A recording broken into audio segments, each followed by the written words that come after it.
Welcome to Skewdio 100. 10 months ago, we recorded our very first in-house podcast, and in that time, we've produced more than 100 hours of content with Skewbers, industry leaders, charities, campaigners, and more. To mark the occasion, we held our first podcast-a-thon, a rolling recording which stretched over nearly 4 hours, chatting with Skewbers about their perceptions of the Skewdio, as well as sharing their insights into how we can grow and evolve it.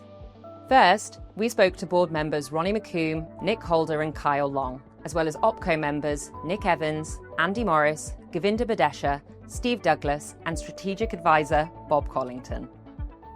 The Skewdio would be nothing without our Skewbers, and so as our rolling recording continued, we welcomed Katie Ann Ray, Bob Murray, Tony Summerscales, Jules Aspinall, Ben Fowler, Josh Watts, Graham Quattrill, Jade Holt, Jefferson Smith, Faye Clark and Esme Thomas into the recording. We also sat down with CEO office members Rob Upton Moore, Sarah Reed and Imogen West, as well as our creative powerhouse, Kieran Barter. Lastly, the Skewdio would not be here today if it weren't for the visionary leadership of Ruta Blazevich and Indu Seshadri. We finished things up by sitting down with our co-founders to see where it all began and where we're going next. So join us as we listen, learn and grow in celebration of Skewdio 100.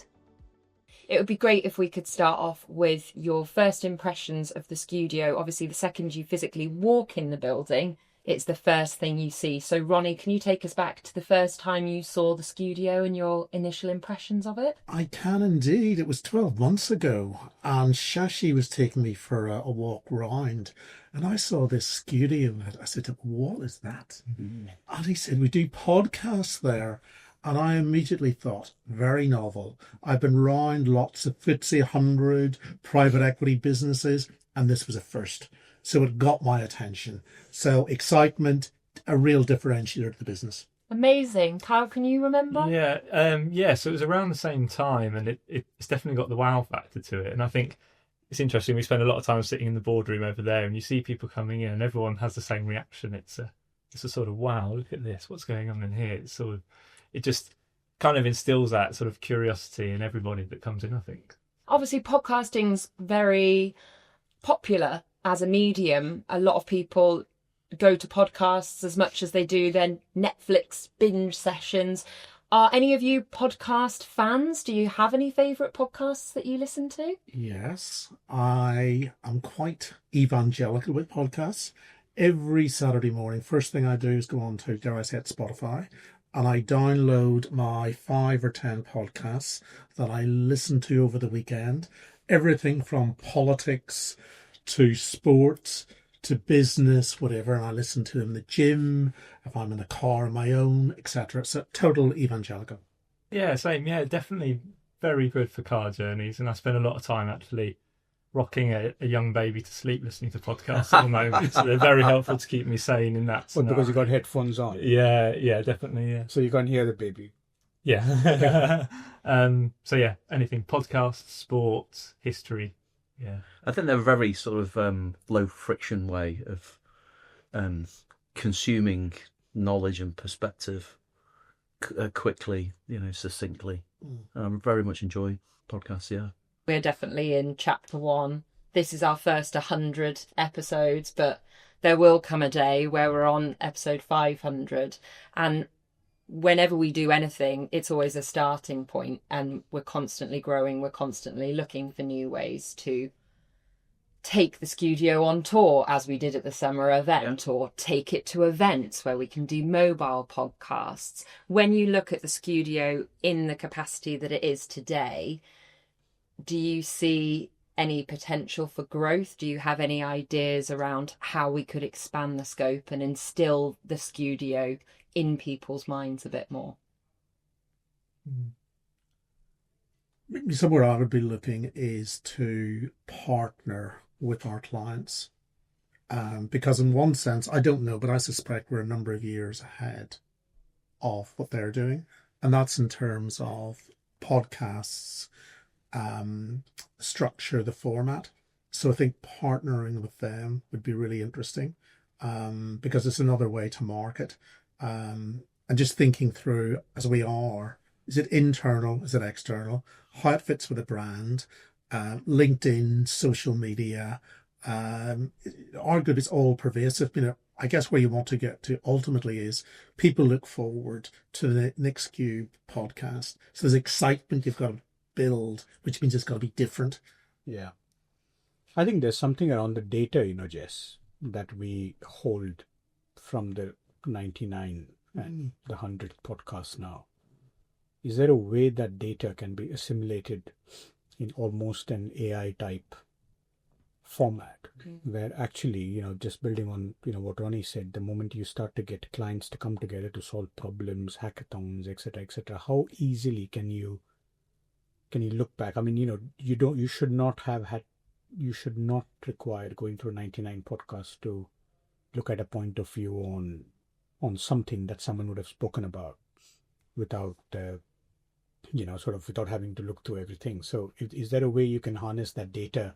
I consistently consume similar content in my personal life around podcasts. So, new is shiny and therefore attractive in some fashion. But equally, I think the beauty of podcasts is that you're tuning into a conversation. You can pick them up and you can put them down. They're incredibly consumable. Kyle's doing it at the same time as juggling a newborn baby. And so I wouldn't fear repetition. I don't, podcasts don't feel repetitive to me in the same way that written communication often can. It feels authentic as well, Nick, isn't it? Authentic. Because you can, I think you say, you can be in the conversation. You can't pretend to be in the conversation. You are either in it or you're not in it. And it's quite good where actually when you have points of view, you can agree to disagree and it's not a bad thing. I mean, it's okay. I think it's okay for someone to have a different point of view than another person. And I think that maturity is required in terms of how we do business in the scheme of things. I think it's interesting, Shachi says, a point of view. I think being brave is really important. So, for example, we're lucky enough that what we do is so topical. And if you take water, most of the country is interested about water at some point in time. Yeah. Is there a water shortage? Is there a water leakage? Have we clean water? Etc., etc. So just taking some of those themes and having a point of view. Doesn't have to be right or wrong. It's just got to be a point of view that's interesting, thought-provoking, stimulating. That by itself would just, I think, keep things fresh. Because there's so much going on in our sector. We're incredibly lucky. The areas we can go to, what we can look at, the experts we have. So, Bob, you featured in a podcast before you officially became a Skewber. So talk us through that experience. Well, actually, the Skewdio looked completely different then, because it was just a mass of wires and desks and bits and pieces. It was not completely finished. So, and the tech wasn't quite as slick as it is now. But we had a great chat about my time in the water industry. And we also got into, Jess's desire to take the Skewdio on tour. Yes. And the fact that camper van. Shashi had promised her a camper van at some point in time. And how could we make that happen? There are some people in this room. In fact, there are 3 out of the 4 OPCO members in this room who have featured in the Chit Chat, Shashi's podcast series. Don't worry, your chance is coming. That's nice for them. Which thing? And this in about 5 minutes. Yeah. GB, why don't you share some insights into that podcast recording? For the Chit Chat, it was really, what can I say? Memorable? Soulful. Good word, soulful. Because, between the 3 of us, we get together on, it felt quite natural, quite normal in terms of the conversation and stuff that we were having. It was a really good experience because actually I think it hopefully came across naturally as well. And some of the feedback I had, actually, people really enjoyed it in the sense of just seeing how we vibe with each other, etc. and so forth. It was really interesting as well because with the Chit Chat, you never really know what direction it's going to go in, as with a lot of podcasts. Yeah. And with Steve's, it was set up as football and finance, which we did stick to, but we went. No, I was quite glad that we did veer, because otherwise it was going to be for a very narrow audience Yeah. of people who were interested in Football. football, And two Nottingham clubs Forest and predominantly. Liverpool. Yeah. I mean, Steve, you've hosted a podcast I have. with Clearwater. How did you find that experience? at its time, it was the longest podcast ever recorded. It was actually. How long was it? It was about an hour and 40 minutes, I think, uncut. I think you still hold the record for the longest podcast. I'd be interested to know how many people have watched all of it. Well, not many because we edited it. It's not released. Only done half. The full version has not been released yet, Steve. I stopped when you got the spreadsheets out. Yes, yes. But no, so it was good fun, and it was deliberately that long. It wasn't just because we disappeared down various rabbit holes, and hopefully there's a bit of material there that we can still use. So it was all right. Nick, I'd like to, the podcast you did with Dawn. Yeah. Was my most soulful experience, Oh. where I listened to a podcast. Right, when I'm in a podcast, it's the most soulful anyway. In the midst, self-vanity, profound. But that podcast was out of the world, because when I heard it, I felt flipping like, "What are you doing there?" type stuff, because that was just totally not you. Mm-hmm. And second, I could almost visualize how many barriers you overcome to just be and share what you are, which personally I felt very grateful about, to be honest. What's your 2 pence on that? So I think there's two things. Firstly, back to the chit chat. So I think I was a bit of a trendsetter in terms of ensuring that we don't wear the headphones in the Skewdio. And since then, I'm claiming that. Since then, I've never worn them, and that's, yeah. But back to your question, Shashi, I just felt that I read Skewb Life every Friday, and so many of our team members share experiences about their life, both positive and adversity that they've had. And I sort of thought, how can I be a leader of this business and not share some of my personal experience, which, as Shashi said, I'm not great at doing that. So it wasn't comfortable. But I sort of thought, I think it's important that I do share. And it was the right time, and I was ready to share. Yeah. I've had amazing feedback from people right across the business, both sort of coming up and speaking to me, or messages from a podcast, and then them sharing their personal experience. And I think that's what it's about, is it? So, yeah. But no, brilliant. So is this your first podcast, Andy? This one, the 100th one? I did one for... Andy's been a host. Have you been the one when Nose was spoken about? Indeed. And has that seen light of day, or is it still in the archives? It's on the Skewb experience. You're not seeing it? Oh, phenomenal. I haven't seen that, mate. Products deep dive, showing that podcasts can help with our efforts to take products to market. Exactly. There you go. It was good. It was. I didn't realise at first scripting was really bad. I was given a script. The scripting was bad. Well, who scripted it? Did you? I helped. I supported. I couldn't do it on a script. That's what I thought. Why would you sit to us? Why would you a script? I tried and it didn't work. Plus, I swore a lot. You just... Level. And then I tried it like with the paper here, but then it was being filmed, which didn't look great. Well, you were also facing people, so whether you were holding the paper.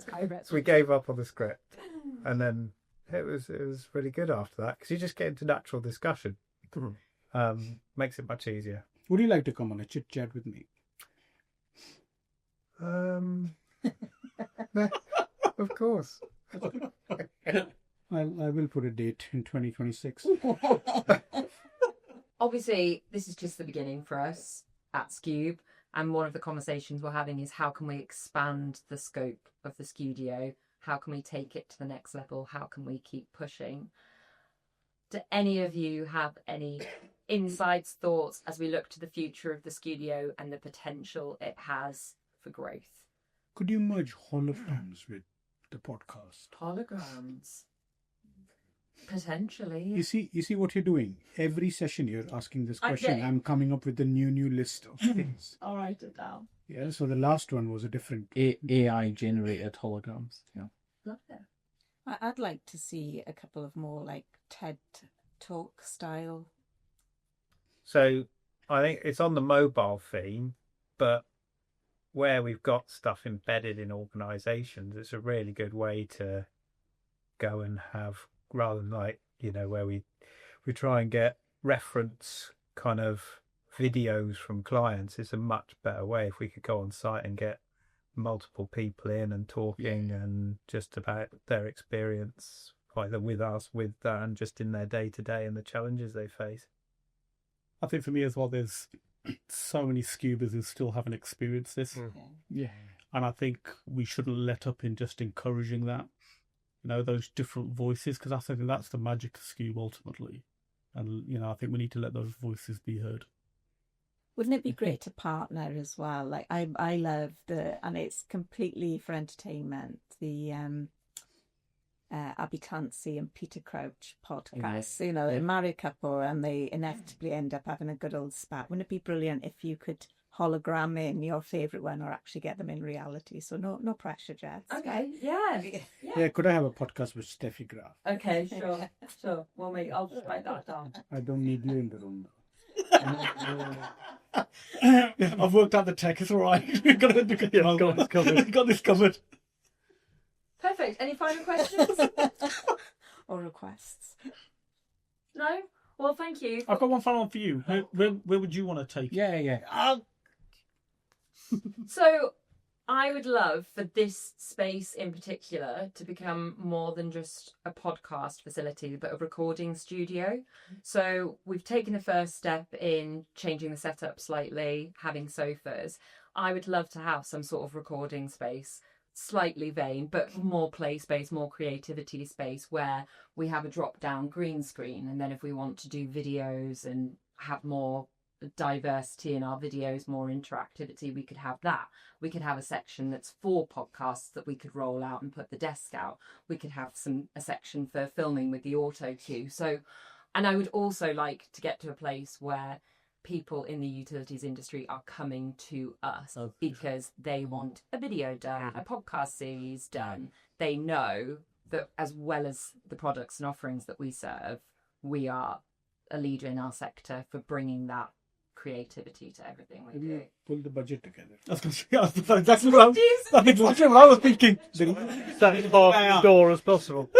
So, Kate, does this stand up to your standard? Oh, absolutely. Absolutely it does. Yeah. Do you know, it sounds really odd, but flexibility and adaptability for anything is always a good standard. It doesn't matter what equipment you've got. It doesn't matter where the setup is. You can move that from one place to another and still get the same quality and still get the same interaction. That is ideal. And I think you have nailed that. So that's a compliment. See, that's the way you ask the question, Jess. I love that. Yeah. And you're in the office every day. I am. So out of these 100 episodes, you've probably witnessed all of them. All 100. I have, yeah. How has the introduction of the Skewdio changed the workspace and the environment that you work in? I think because to begin with, this space was kind of like sacred little treasure trove of, we don't know what's going on in there, and it's it's not touchable. But now it's slowly becoming more of a space and people are becoming more familiar and comfortable with it. So I think because of that, there's more opportunities and people are more willing to put themselves out there and do more podcasts. So we're getting more collaboration, more awareness, a bit more of everything. I actually saw that the Skewdio is now available to book as well. It is, yeah. Which was not the case till a few weeks back, which I thought was quite nice. As long as it's booked for a podcast, I think that's good, as long as it doesn't become a meeting room. Yeah. But I think that's really useful. I think that accessibility is a really big thing, Jess, isn't it? Because GB said that, Kate saying that. So I think the more voices we bring into the mix, I think that's really powerful. Yeah. How has it changed when we have people coming into the building? It's become a part of the introduction to Skewb and who we are. It's become a want. Can I do a podcast? Our clients are asking all the time, and I've introduced you to a couple. They're really keen. They see the results, and they think, "Oh, I want to do that. I want to get my message across now." So that's great. The clients are approaching us and saying, "Can we do a podcast?" It's brilliant. And do you remember that posh breakfast we had at Tesco's years back at this place? In Bicester.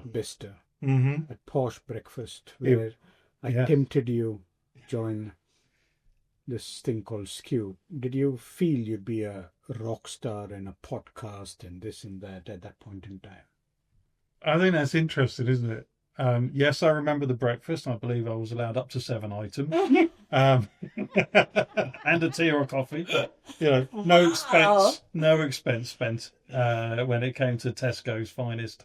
But it's interesting because we sat there for, I would say, several hours with napkins and scribblings and chatter, and because he was teaching me leakage on the art of the on a napkin. Yeah, and I'd say it was almost impossible to know what Skewb was going to be but it was going to be brilliant. Do you know what I mean? It was that energy and that inspiration. I couldn't have mapped it. If I'd written it down, I would have said I was mad. So it just, but it was the what's the word? That sort of North Star, that direction of travel is, yes, we can do this differently. And we've shown we can do it differently. You talk to anyone we work with, anyone we interact with, and with that gap between traditional consultancy of doing very little but costing you a lot of money, and the guys on the ground who actually have to make a difference tomorrow. So it's really fascinating.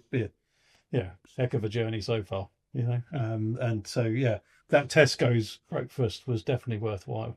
Yeah, I haven't claimed it back yet. What about you then? You always talk about when you, Tony and Vince walked through Birmingham New Street. Down to Birmingham and New Shashi Street. had painted the dream. He painted the dream. And you all walked away and said, we're going to do this. We got absolutely no doubt. We had crystal clear. What we didn't see was the Skewdio coming. And this, I think, but that explains what Skewb is all about. It continually changes, continually improves. What's the next step, etc. And so, I think you're sick to death to hear me saying, but I pinch myself every day when I come into this office, because that walk down to New Street, we weren't depressed, we weren't worried, we weren't frightened. All the British industry was going to close down, and we didn't have a smug smile on our faces, but we were. Let's go. Well, that's the other thing, isn't it? Is it the COVID impact? I mean, we were still pretty new, weren't we, when we were on that call, when we were in lockdown, trying to figure out how to use Teams or Zoom or something like that, and to think what we achieved through that is just incredible.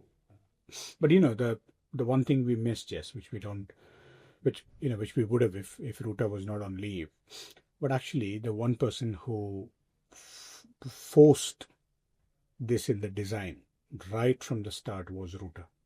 And I'll be honest with you, she saw something in this space which even me or Indu hadn't seen. None of us had seen it. But she said, I remember coming in here on a Sunday afternoon, Ruta, Howard, Indu and I, and we were just looking at this. All we had were 10 columns. There was nothing else. And she said, we should have a podcast studio. Whatever we do, we should have a podcast studio. And I was thinking, wow, okay, what's a podcast studio? When she said, we have to have a podcast studio. And whatever we changed in the design, the one thing that never changed was this podcast studio. And I think that conviction in her thought process, in Ruta's thought process at that point in time, I think if Ruta would not have been so determined to make that happen, I don't think we'd be sitting here talking about Skewdio's 100th episode here. Kate, given so many plays and your experience with movies and all of that stuff, Jess wants to take this a step further into making this a recording studio and all of that. Any ideas that come to your mind outside of the blue that says what could the space transform itself to do more on? Given your bang in the center of media so much and you do so many things, what more could we do with this space? the only other, the next step would be to have a green screen so that you could come in and have, you know, when you do your filming or you take your pictures, you can then put whatever background you want on, because then this would make this space truly flexible. If you've got audio and you've got visual, that would be my next go-to, would be a green screen. What a great idea, Faith. Sorry. Support for taking the budget request, Steve. I mean, who asked the question? Was that the right answer, by the way? Definitely That was the right answer. Okay. So it all started with Ruta having an idea, which so many things do. She was like, I want to do something different. I want to do something no one else is doing. Would you be up for hosting a podcast? And I said yes. I don't know why. It's not something that was in my comfort zone. It's not something I'd ever done. I was like, you know how Ruta is. She just gets you on board with Very it. So I was like, persuasive. yes, let's do it. And that's how it started. And then we, at the time, were talking a lot about the skills gap, the diversity divide within the utilities industry, and we realised that people weren't having those conversations. Or they were having them, but we weren't having them in an open forum. So we thought, right, let's use this opportunity and start talking about it.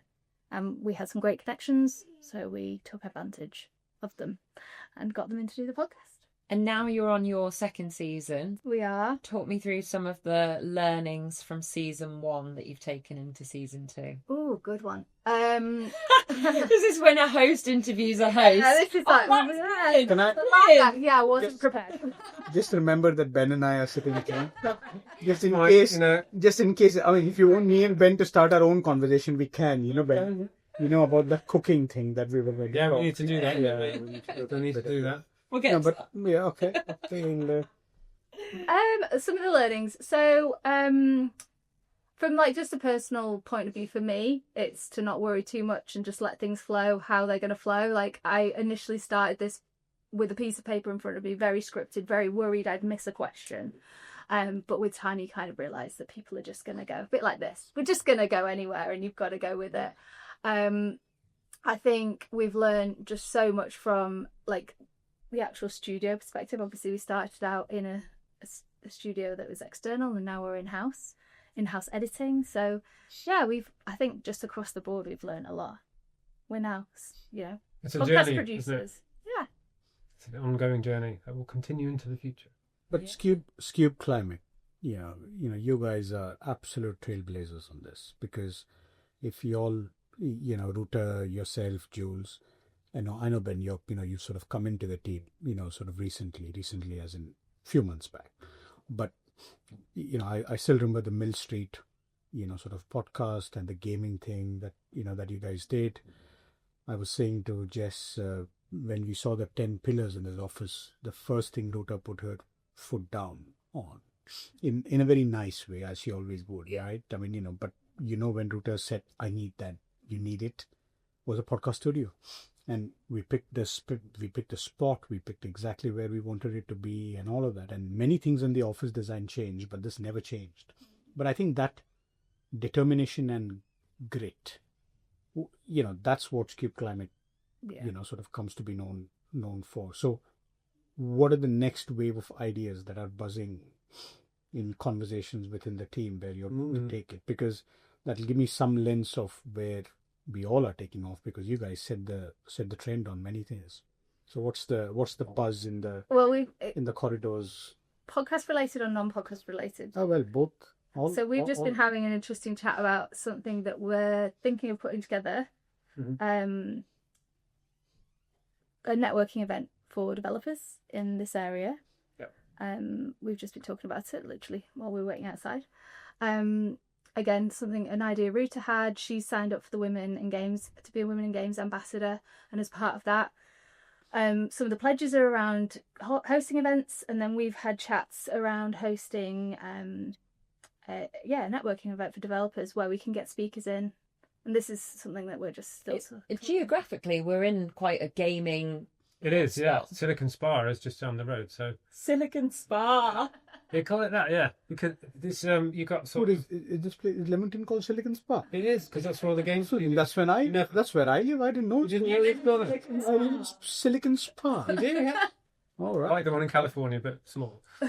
And yes, there's lots of games companies around the Warwickshire area, mostly sort of in Warwick itself and in Leamington. So there's tons of, the pool of gaming talent is just massive. And there are existing events around, but we can do our own, and we can make it our own theme. We can have our own direction for it, attract the right sort of people, and build our network. And we're only sort of just talking about it at the moment, but that's another sort of vector that we can project ourself outwards and also bring people in to us as well. The other thing which I think you guys have done so phenomenally well is the whole community partnerships type thing. The stuff up north in Big River Bakery, and all the other things that go with it, experience with schools, talking to children at schools and all of that stuff. We're very fortunate. I think the clients that we've got give us opportunities to do things that are very different to what you would normally expect. And again, I think just keep talking about Ruta, but she brings that, like she's very good at seeing things and like thinking outside the box, and we're very good as a team at being dragged along and brought up to speed quickly and getting things done. The team are great at that. She'll have an idea and they'll have something created within hours, and it's a really nice way. It can be quite unnerving at times, but it's actually a really nice way I've witnessed that on the client end almost, because summer event, we're organising it. We had a week to go. We had some big ideas. It hadn't all quite come together, and Ruta said, "Leave it with me." And then Skewb Climate all rocked up on the day, and it was just seamless. And you just brought something different to that day through Jules and Skewdio on tour, the gaming area, and the Skewb Climate team there. You're such a well-oiled machine where she can have the vision, but the vision can't happen without all of you making it happen. And so to be on the other side of that, it was a huge relief for me to just have this army of people come in and bring fresh energy and fresh ideas. Good. And I think because we're all from very different backgrounds as well, and we've all got very different skill sets, when we do need to do something, as Ruta thinks outside the box, but then I think everyone in the team does as well. So when we deliver something, it's different. And you're all very good at pushing yourselves. I mean, Ben would not be the first person to stand up and say, I want to have a public speaking slot. And yet, Skewdio on tour, Skewdio 100. You keep cropping up. You did the BBC. You won't be able to get rid of me soon. BBC, what's the BBC? When Scotty's Kindness Quest, he spoke to BBC. Yeah. I'd pick two people, and Alex also spoke. I think Ben's like the silent assassin. He's calling Bob the silent assassin. I think Ben's the silent assassin. I found all those experiences. Oh, what terrifying, the whole thing. But you only grow when you put yourself out of your comfort zone. And I was, before being a computer programmer, very sort of stereotyping here, but I like sitting in a room away from people and not having to communicate and just work on my own and get on with it. And that's how I got things done. But actually grow more as a person when you do push yourself outside of the comfort zone. And it's opened up a lot more of myself, for myself, having done these things. So thank you for pushing me to do it. This is lovely. It's okay, you can pay me for that. Go on, Graham. Tell us about books and blogs and why not podcast? I mean, just wants to know this. The way my brain works, it doesn't absorb information if someone talks at me. I have to see it written down. I think it comes with partly being a programmer. You look at the process and things like that. So if I was to listen to, say, a programming blog, that's someone talking code at you. You don't want that in your life. And I think, as I said, I have used podcasts in the past, but like the Tales from the Pit. That's quite good because it just gives you ideas. I'm not really absorbing all of it. I'm just letting it wash over me. I'm actually going to use this with Indo a bit, to be honest, because when she just talks at me, I'm going to say, I don't get it. I don't like it. Write it down. Write it down and send me this. So I go, I like this. Is the first time I've heard. This is why I have a whiteboard in my kitchen. Because if it isn't written down, I don't know anything about it. Josh, what about you? Do you listen to podcasts? Yes, I do. So I listen to a whole range of podcasts, actually. So all varying, actually, from... I like a lot of sport. sport, anything sport related. So anything like the Peter Crouch podcast, which is quite a funny podcast. He's won with his mates, but also the one with Abby Clancy I find quite funny. So I think it's called the Therapy Lounge. That's really good. Also listen to Chris Williamson, who's really, really big at the moment. So it's all about self-improvement and stuff like that. What things you can do to improve yourself, the way we think, the way we act, like we act. And I find it really insightful when I try and use them tips in my own life to help myself, be better every single day. How do you find a podcast, a new one? How do you know a podcast is a good podcast? Usually, word of mouth is good. So if you speak with your friends, you often talk about, what podcast they listen to, and a lot of it's word of mouth. But also sometimes browsing on you have the charts, you have the podcast charts, and you'll just look and see, have a description of what the podcast is, and then you can have a look. What you said just gave me a fab idea. When we go to the Apple store, and you're listening to headphones before you choose to buy them, you put them around your ear and they play music, isn't it?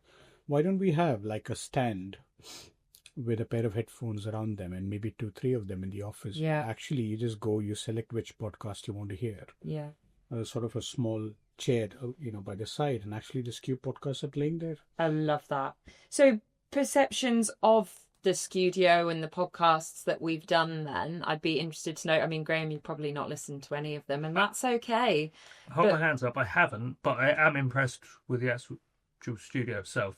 It's very well put together, and it's great tech. The tech point of view, 10 out of 10. I love that.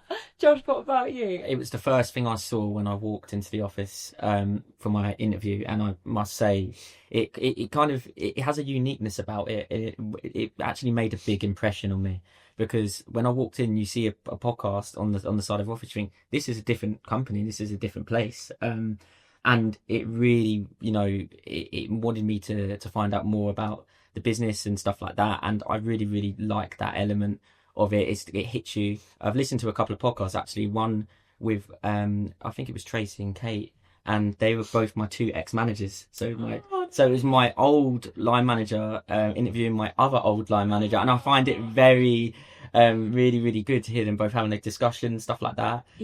Love that. Also kind of, because I'm in the water portfolio, I like listening to anything water related, anything where I can, gain insight to what's going on within the industry, and stuff like that. So I really, really loved it. Yeah, and there's potential to take the podcast studio out of the office, as we have done before, taking Skewdio on tour. So, if I'm wrong, because I'd heard of Skewb before I joined the company, and that was due to podcasts, I think. And that's, I believe, did you use Mill Street in Leamington? So I used to rent an office there. And when I said I was coming over to Skewb, they were like, "Oh, Skewb, they come here. They're lovely." And they give you such a glowing review. Because Ruta used to rent that space. And that's where I did my first podcast with her and Jules, Indu and myself, and that was at the Mill Street. Because I remember that for 4 years, and when I said, "I'm coming to Skewb," they were, they're lovely people, and they gave you glowing reviews. Oh, that's lovely. That's brilliant. So, last question then. When we're looking at the next 100 episodes, Josh, you've touched on it a bit. You like podcasts on self-growth and educational things, as well as a bit of sport and fun. Any other ideas for what other content you would like to see coming out of the Skewdio moving forward? I would like to hear, I think everyone's got a story. Every single scuba has a story. Each individual's been in their own path. I'd like to hear each individual stories from Skewbers about, their life, their career, what they've been up to, what got them to where they are today, and what they want to achieve going forward in the future. And I think that's a great personal touch, because it helps you to connect to other Skewbers you might not necessarily have a chance to connect to. And that's what I would like to see going forward. Been here relatively short amount of time, but already hosted how many podcasts? 2 somehow. 2? Just circumstantial. Which was the second one? I thought the first one was the HR one. So the first one was the podcast with Chloe and Ru. Isa. Yeah, the that was the podcast. The ESAP podcast. The ESAP podcast. Was that your first 2 hours week? to record. No, no, that was exactly a week from when I started. I joined on the previous Wednesday, and 2 weeks I started. It was my way around not having to answer the questions. I thought if I go in and answer, then I can get Ruth and Chloe to answer for me. What was the second podcast? We had Ella in last week. Oh, So nice. it was a very quick one on Friday. How have you found the Skewdio? What do you make of it all? It's cool. I remember when I first walked in for my interview back in like November, and I saw the podcast studio, and I couldn't really marry up where like a podcast studio would come into like a sort of, I guess, like utility sort of industry, sort of company and business. But looking through the different podcast topics and the way that it's used as a platform, not only for Skewb, but to bring forth a lot of different trends and topics, and kind of not only just in Skewb, but also in the industry as well, just shows actually how diverse and it can really be. And from a people team perspective, it has been incredibly beneficial to share results of the ESAT in that sort of format, which is much easier for Skewbers to at their leisure, listen to, hear it in a different way than just looking at facts and figures. Definitely. And I feel like as a people team, you want to be approachable. And so one of the kind of mindsets that we went into the podcast with was, let's try and be obviously kind of accurate with the information that we're giving out, and make sure we're giving kind of reliable information, but also make it come across in a way that was kind of digestible for people. As someone coming in with fresh ideas, as someone who's done podcasts here before, where else do you think we can take the Skewdio as we look to expand it? I don't know if it's expanding it, but the ones that are like the Inclusion Week, people's thoughts and ideas for things like that, and also those podcasts I find really interesting, and it gives you a different perspective and a different outlook on different people and everything. But also when people come in from outside of Skewb and sort of give their insights, it just gives a new twist to it. Like, you can read an article in Skewb Life, or you could read an article that someone shared, but having a person, I think it's similar to what you were saying about the people team, people seeing that person as a person, or like a written version of the person, or a formal version. It's like a chatting version. And then also what I'd mentioned briefly earlier about people listening to it, the different podcasts. I think having them playing, I don't know how it would work, so that you can listen to them.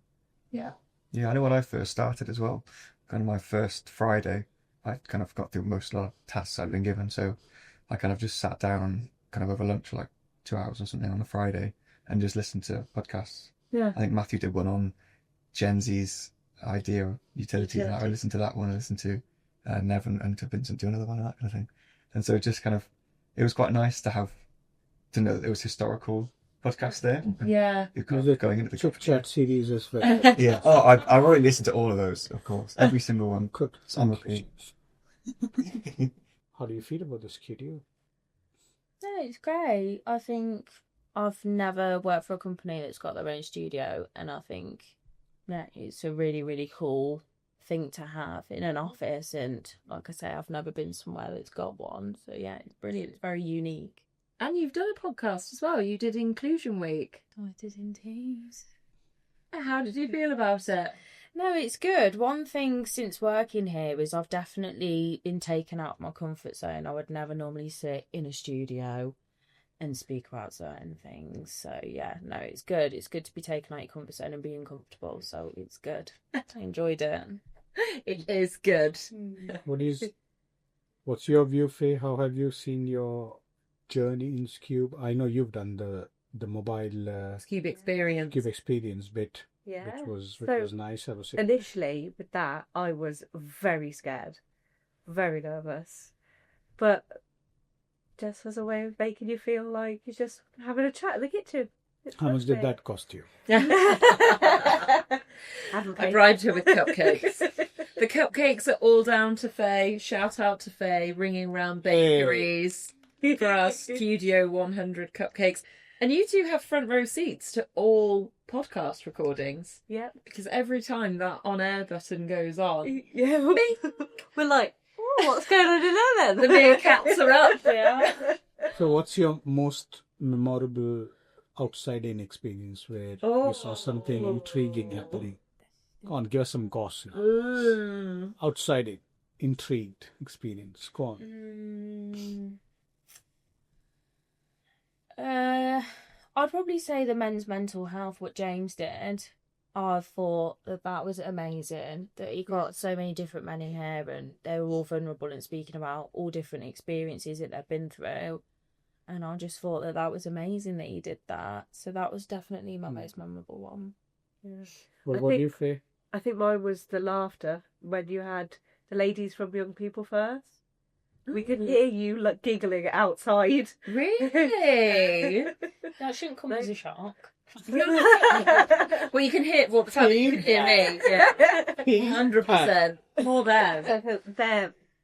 Their laughter was amazing. You could hear them laughing, and as they were walking out, you could hear them, see them laughing and talk about it. Yeah, that was really good. It's funny as well, because when you're outside, you're probably thinking, what are they laughing about? But now you're in here and we're all laughing, and there are people outside probably thinking the same. No, it is nice. You can see people when they come in. Some people are a bit nervous, and then when they leave, they've all got a smile on their face, and that's all down to you, so it's nice. Now, would you have any ideas or thoughts or anything else about the studio that we could, in terms of taking it forward? I would like Get to Know This Person podcast, where they just sit and tell you about not just their career, but like what they do personally. You know, people we don't necessarily always hear from. So maybe, I don't know, Lucy, or people who we wouldn't necessarily have that conversation with. Yeah, good idea. I like that. What about you, Ez? Mine would be the same. I think it'd be quite nice to get people's families involved. I think that'd be really sweet, like sitting and having like a cup of tea with your mum and like just like having a chat of like, your upbringing and things like that, and really getting to know each other. Yeah. Well, everyone getting to know you. And Mother's Day is coming up. Oh yeah. When to bring She's desperate to come in. Yeah. That is brilliant. Yeah. Mother's Day series where Skewb would bring in their mums and do a podcast with them. Oh, I love do that like idea. An afternoon tea. See, that'll be so good. Oh. Pamper the mums and what do you need? That'd be really nice. It's a memory for life. Yeah. MFL. Flowers everywhere, afternoon tea. Yeah. I think that'd be really sweet. Yeah. So yeah, something like that where you involve so many ideas. I know, I've now got to go do them all. You were involved in our first ever Skewdio on tour. Talk me through it. It was outstanding, obviously. We were at our summer event. We had a selection of Skewbers from across the business. We had them all on stage. There was 3 people here that Jules asked a question to. I was in the middle that I asked a question to, and you were on the left-hand side of it, and you asked a question to them. And that was that, wasn't it? That was the right. I'm going the audience way on. The perspective of the audio. That was a standout moment in the summer conference because 100% it captured the essence of what the Skewdio is all about, which is conversations and getting to know Skewbers on a deeper level. Yeah. What were some of your highlights from that? I think the fact it was obviously every podcast is a live recording. When you're in the studio, you have the security of the editing. When you're in front of the whole business at a summer event, you don't have that blanket. So I think just the energy of it being live was really exciting. It was really like electric. There was definitely a buzz in the room. Shashi was shouting from the back of the tent. Was I? He was trying to distract me. Do I ever do that? You were going, Lou, Lou from the back. I was with you, yeah. You were bad. I was there. It was great. That was fun. I don't remember doing things like that. No, but I remember it. But I remember it, so it was good. But yeah, I just think the energy around it was amazing. I thought it was really, really good. Yeah. And our dynamic duo over here, host and guest Brew Monday. Oh, that was phenomenal. I think. That was brilliant. Talk us through that. It was good, wasn't it? It was. I think we bonded, one-on-one. We didn't need to bond over a podcast. No, but even more so, yeah. Oh, well, I thought we did. Pull the knife out. I thought we did. But you were a natural, Kieran. Oh, thank you. Yeah, Yeah. Can't say for the one who had the script ready. I think the complete opposites there. One is very public facing, large audience. There was a certain vulnerability that you both shared that I found really refreshing, and I don't know whether that was because of the dynamic between the two of you or the fact you were within this space. There was a bit of security with that. I think both, like Kieran and I already work super closely together. We're already super reliant on each other day to day anyway.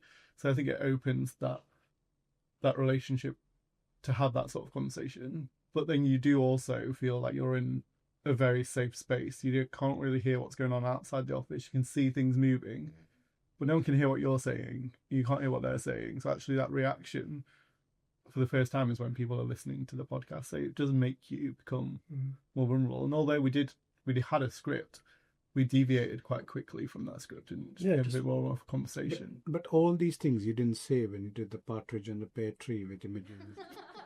Just explain that innocent days of Christmas. Because you have to explain. Yeah, it was progressively going downhill as the partridge on the pear tree kept going down.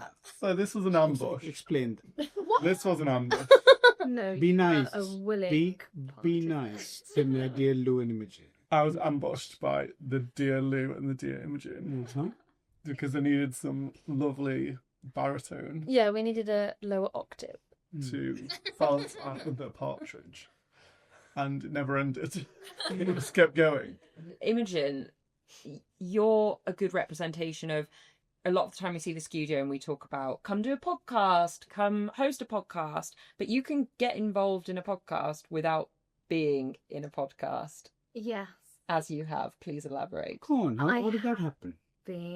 So this was for the line manager training that we have in place, so for the Leading the Skewb Way. Oh, yeah. So when we introduced that, it was really important to have OPCO part of it.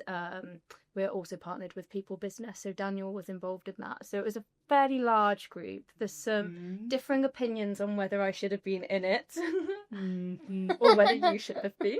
All right. Okay. I think you smashed it personally. I wanted the energy in the room, which yours is far better than mine. Shashi's me. But it also meant that someone who might not feel comfortable in that setting could still take ownership of the narrative. And we had conversations beforehand on key themes to hit. Without, not everyone is a Jess, thank God. And not everyone may feel comfortable doing that. But the studio isn't just for loud. No, but it does say that. No. It does say that you can bring out every combination. You have been in the Skewdio as both a guest and a host. I have. How have those experiences differed? You can talk about when you were a guest with me. So when I was a guest on the Chit Chat... Has that been released yet? Oh no, spoilers. Oh. Whereas it will be this week. It is a different experience. It's massively different. I think I definitely find it easier being a guest than being a host. But really? Yeah, I think so. Because you're dictating the pace when you're the host, right? I'd rather just let it flow naturally rather than me trying to, control the conversation. But the only one I have hosted was with Rob, and that was really easy because it is Rob. Yeah, he controlled it anyway. I know. Right, next question. Yeah. Next. They've both been good experiences. I think I've had a variety of conversations as well. Some of them have been quite challenging and difficult, about really serious topics, and others have just been really fun and engaging and a good time. So I think the more you do it, the more experience you get with it, and I've enjoyed both. I'm looking forward to the next one. Shashi, you've been a host and a guest. Which do you prefer? Guest. Do you? Yeah, I prefer the guest, yeah. Why? Exactly for the same reason Kieran said, because I don't like controlling a conversation when it's that sort of a discussion. I like to be just a step behind. You ask me to direct, I'll direct. I don't like to host. So as much as I do all the shenanigans, given a chance, I'd actually be behind the counter. I'm guessing you prefer being host then. Obviously. I prefer the host. So that Friday, when I was doing the chit-chat with you both, Hated it. I hated it. Because So you hated it and I hated it, so why did we do it? Well, I loved it. Yeah, I know. Because I said to Jess, you can't be leading this podcast because you're in it. So I said, I'm going to be driving the podcast. But actually, after 10 minutes into it, I felt I wasn't enjoying it because I was starting to get. So I don't do prep when I come to these things. I just come, land. And then suddenly I was thinking, where am I going next? Where am I going next? Where am I going next? Whereas actually, if someone takes me there next, it's just a lot easier to flow. You enjoy it a lot more. See, it was the opposite for me because I don't like. I had a taste of my own medicine because I was sat there thinking, what's he going to ask me? What am I going to say? And then I was going over it after thinking, I should have said this. I should have said that. And then there was Why a point did I when do that? Kieran and I were together asking you a question. Did you pick that one? I feel like I blacked that out. When did that happen? Yeah, because it was especially points when I used to ask Kieran the question first. Yes. And you were itching to answer it before he answered. And I used to not look at you. Yeah. I used to look at Kieran. Yeah. Whereas this one was like those the teacher in a class says, who's going to answer? Yeah. Yeah. Me, yeah. Yeah. And that's Kieran and I as our personality traits as well, that I start speaking and then hope that my brain will catch up to my mouth and I'll get to the answer by the time I finish the sentence. Whereas Kieran's happy for me to speak, watch the car crash, and then pick up the PC and say, I think what she was trying to say was. So, Rob, 2025. Hello. Hi. This time, 2024. How has Skewdio changed your life? And not applicable is not an answer. Skewdio has changed our lives because for two reasons. I think the pull that it brings new faces into the office on a more frequent basis, and it adds a different dimension to those people already coming into the office. So we think about client visits, they go to all these different consultancies all the time. They go to all these different supplier offices. I guarantee they go to a meeting room, they sit down, they listen, they get their stuff, they go. They come here, they have a different element that then is transplanted into their mind. It's like, right, actually, when I went to Skewb, I did this really cool thing. And even if that just adds a slight differentiator, we're ahead of the game a little bit. And then the pool of people coming to use the Skewdio anyway.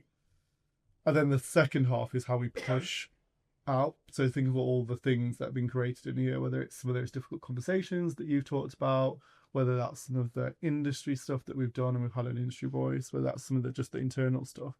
It's generated a bit of a movement. That's only for the better in terms of how we can really harness all that and move forward. 2025-26, where could Skewdio go? You look after transformation. What could that one thing Skewdio do for you that could change the face of for you personally and for your work, your portfolio, transformation in terms of Skewb and all of that stuff? What could we do? Yeah, of course. I mean, I think one of the main things for me personally in the transformation remit, and this is something we were actually talking about earlier, and goes almost back to what you're saying there, Rob, where one of the great things that the Skewdio has brought is that engagement with clients. Whereas for me in my role, whilst there are some people that I do work with externally, a lot of what I do and the engagement that I'm trying to reach is actually with internal Skewbers, and it just brings a different way of being able to communicate with people. So rather than just getting everybody on a Teams call and sort of half being on the call, half not because you've got other things popping up, it's a much more engaging setting of people talking. It's much more casual with how you're talking about things as well. So if I use the line manager training again as an example of that, instead of sending out a traditional email saying this is what we want you to do, it's much more informative and engaging with how we're actually communicating with people and what we're asking for them. So definitely for me over 2025 within this role, there will be a lot more of that, obviously with a healthy balance because you don't want to overuse it as well.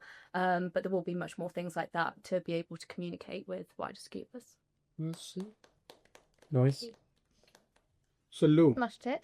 Skewb Futures kicks off next week. Does. How is Skewdio going to enrich that journey? So I think the Skewdio enriches. Tell me the question was good. It was a good question. I wasn't expecting that at all. Careful.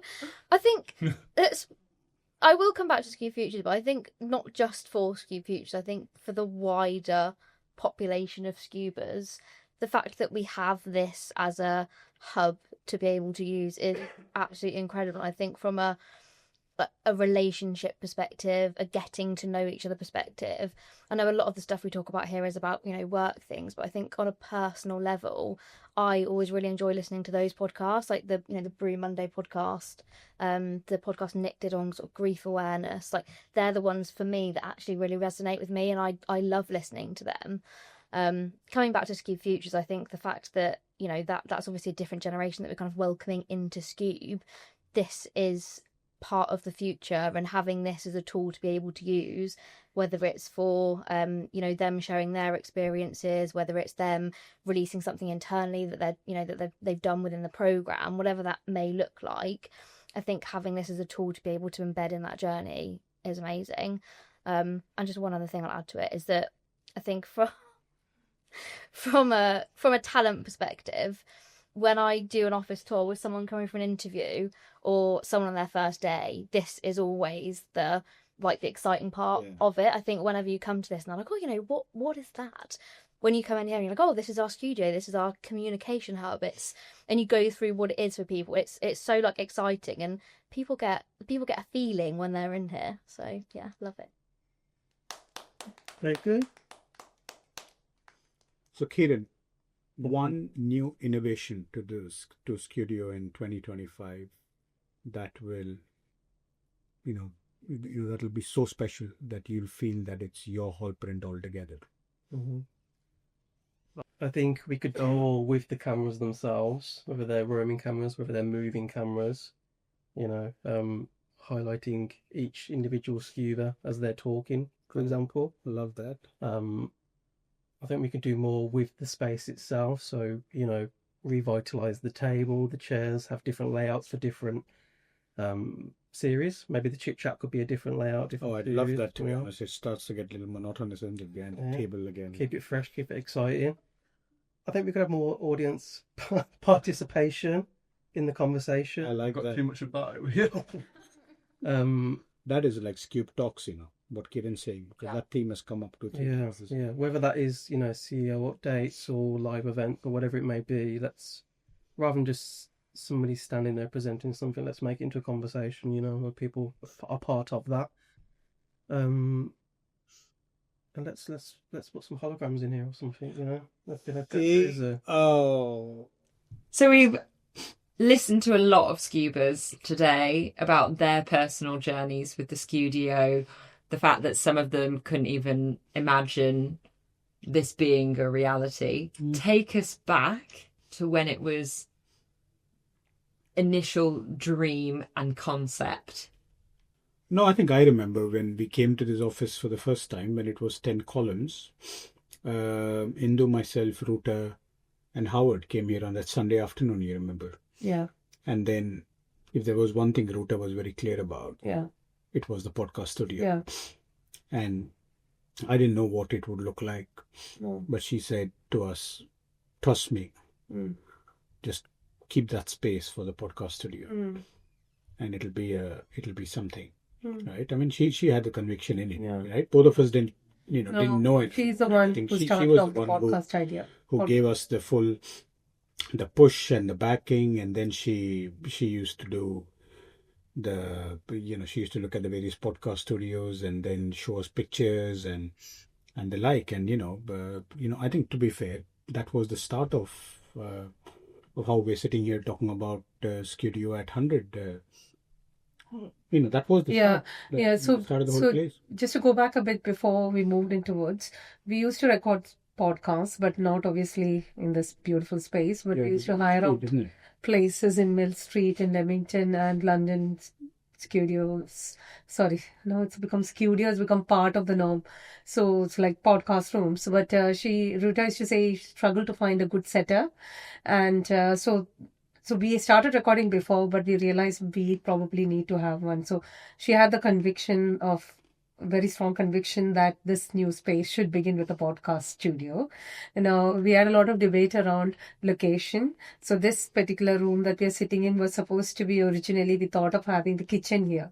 Oh, really? I didn't know that. And then we were designing, podcast room, maybe the next bit where we have the collaboration street to have another room adjacent to it. So we've gone through various positioning of, locations where we could put our podcast room. Finally, we said, as we enter, it will be good to have the podcast room as the first thing, because that's the first thing a customer probably could, or anybody could catch their eye on. Yeah. So that's when we knew it will be there, but the location was a bit of a... But you've both done a podcast, not yet in the studio together. This is the first time you're in the studio together, Yeah. but you did one with Mind the Gap at Mill Street. Yes. What was that podcast experience like? Oh, that was, for me, it was nerve-wracking because that was the first ever podcast. And I didn't know it was a video podcast. I thought it was an audio one. So I was dressed to the T anyway. So that was good actually. I mean, I was quite nervous, but I think Jules and Ruta made it really comfortable. Yeah. So, and I thought there's no stepping back now for the world of podcasting. For both of you, I'd be interested to know how the podcast studio has helped you in the past year. I'm just thinking, without asking too leading a question, you saying there you were nervous about being on video, whereas now, today, we've pulled you in, you've hopped straight in, and you've got that confidence that you might not have had before. So how has having a podcast studio in the office helped you? Yeah, oh, definitely. Because I see the number of Skewbers who have been in here and just hearing them, and some of them are so confident in what they had to say, and they quite like that opportunity to talk. So I think that's one of the things that I thought, this is brilliant, this is great. Everyone could use it, and clients uses it, and our partners have started using it. So it's great, yeah. Yeah, so you kind of set the bar and it's exceeded. No, I wouldn't say that, but then I would say that it has got a good year, and that's why we are here, isn't it? 100 in less than a year. Yeah. It's not even a year. We started in April. So it's 10 months and we are recording the 100th podcast today, which is brilliant. What about you, Shashi? Has the reality matched the dream? No, there wasn't a dream, so it was good that it was. Because when the whole thing came up, there wasn't an expectation that it would, what would it deliver? I definitely didn't have one. But I think it's also good to see messages going out quick. So, I can see, quite as far as recently the eSatcoms that went out, and that podcast with Flo and Jeff and Ruth. I mean, quick, right? It's so much more effective when you put authentic words and interpret the narrative rather than just sending data out, because that doesn't put the emotion and the sense behind it. So I think as long as we can continue to keep pace with it, and as long as there's more and more voices you hear and more interesting, relevant content, then we can continue to be more authentic and stay true to what we stand for. It's very different. Is there anything else you would like to see more conversations around coming out of the studio as we look to record the next 100 episodes? Which ones have resonated with you, and which would you like to see more of? I think obviously here from a business standpoint, we wanted to record a lot more thought leadership podcasts around thought leadership. Yeah. So I think that's one of the key things. I mean, then we need to have more clients come in, and in a way, it'll be nice just to hear their perspective as well. Like, not just what Skewb is doing for them, but then just industry news and inside news and what's going on. And so it'll be nice, and the one that we arranged with Kaden recently is that the mental health one, isn't it? When they organized it completely, they hosted it and they organized it. So I'd like to see more of those. Yeah. Be good. And obviously friends and families, I mean, jokes apart, it's always a good one. So we would like people to bring their friends and families and just have like a good, healthy banter. I think you should do an innovation hackathon as a podcast. So purposeful, targeted problem-solving podcasts, I think, would be really useful, because people don't do that. Generally, you see a lot of podcasts around success experiences. You see a lot of podcasts around, health and well-being and that sort of stuff. You see lots of podcasts around, I don't know, stories and that sort of stuff. But I think you should almost, do an innovation hackathon as a podcast, which means how can you problem solve in words? Yeah. I think that would be useful to conceptualize what does that look like. We can have one on AI as well now, because we have lots of AI happenings going on, isn't it? Yeah. And just lastly then, the Skewdio was something you hadn't done before. It was new territory. When you look at new territory for Skewb today, what does that look like to you? Well, I think the more creative we can get with problem solving, that's the fundamental. The reason we exist is to solve problems. That's what a Skewb is, right? To Skewb, you solve it. Correct? That's what we stand for. So the more creative ways we can solve problems, that's what gets me excited. And getting through the outcome through hard work, determination, perseverance, failure, collaboration, communication, humility, listening, understanding the ecosystem in which you solve the problem in without doing collateral damage to it. That's the fundamental logic and essence of life. I think we've got to never forget those roots. And as long as we continue to do that in creative forms, I think that gives me a buzz. So that's where the Skewdio is limitless, it's boundaryless, and don't put it in a box. So take it out there, create more avenues, create pathways, bring more voices, enrich knowledge, strengthen learning, and we'll stay true to what Skewbers. Thank you for listening. The Skewdio would be nothing without you, so keep pushing beyond the boundaries of what is possible for yourself and for Skewb. Here's to Skewdio 100, and here's to the next 100.